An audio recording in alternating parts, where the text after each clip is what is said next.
E o Flamengo perdeu a principal característica dos seus times mais encantadores, que era a aproximação no ataque. O Flamengo sempre tinha, pelo menos ali, 3 jogadores em condição de receber a bola, de criar a jogada. Né? Ontem, você notava muito jogadores correndo no ataque para tentar ocupar um espaço. Sabe? Assim, em vez de nós estarmos nós 3 aqui, né, tabelando, o Tim Vicker está lá.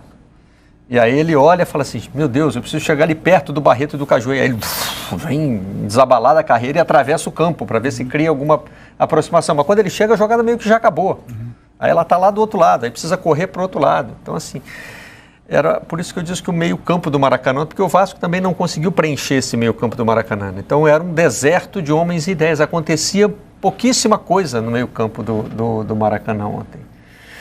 Então, assim, com base no que aconteceu ontem, é difícil projetar, é difícil imaginar agora. Trabalhos evoluem, você também pode imaginar que com o tempo os jogadores vão assimilando as ideias, as coisas vão acontecer com um pouquinho mais de naturalidade, você pode trocar uma peça aqui e outra ali, né? O Flamengo hoje, por exemplo, não tem o Davi Luiz, que é o principal zagueiro do time. Especialmente tem uma capacidade de saída de bola. Para defender nem tanto. Né?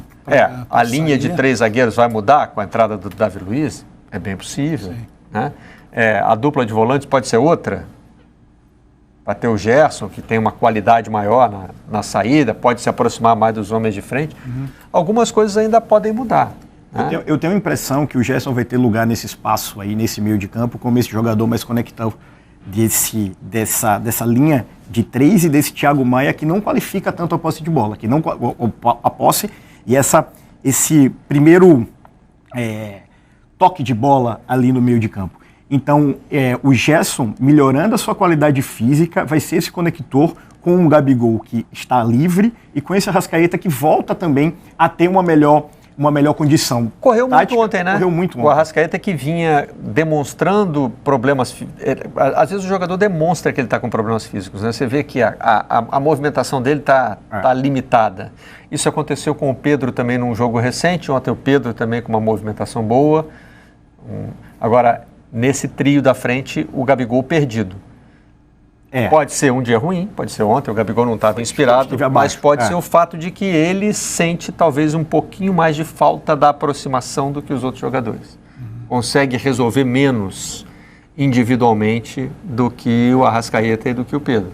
É uma das coisas a observar nessa projeção que você está querendo fazer. Ele acaba sendo o que mais sofre desse meio de campo que não pensa, desse meio de campo que não é capaz de criar, que não é capaz de operar soluções mais claras para a efetividade de um Flamengo que sempre foi acostumado a dominar essa área do campo com inteligência. Mas eu ainda acho que o Gerson entrando, eu não tenho a firmeza que o Vidal vai ser um jogador que vai ficar ali como titular, ainda mais por questões de idade, ainda mais por questões de temperamento e por uma lógica de mais criatividade mesmo, né? De ser um cara que não é tão criativo hoje em dia quanto o Gerson. Vai jogar mais chuteira no banco então, Vidal? Eu imagino que ele vai estar um pouquinho mais comportado, porque entrar ele sempre vai entrar. Mas o Gabigol precisa dessa solução. Aí a gente ainda tem que pensar como é que vai ser a lógica do Cebolinha. Cebolinha vai ser uma opção mais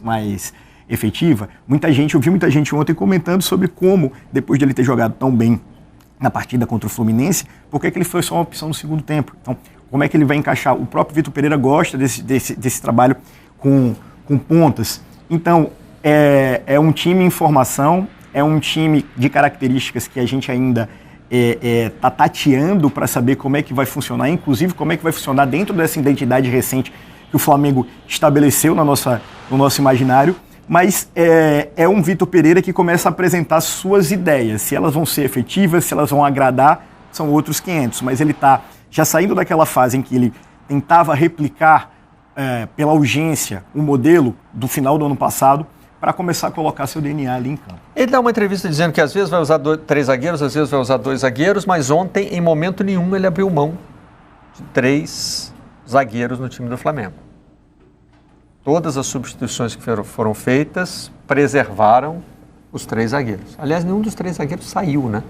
Não. Ficaram os mesmos 3. Os mesmos três zagueiros. Durante os 90 minutos. Quer dizer, ontem, pelo menos, ele não quis mexer na estrutura defensiva do time.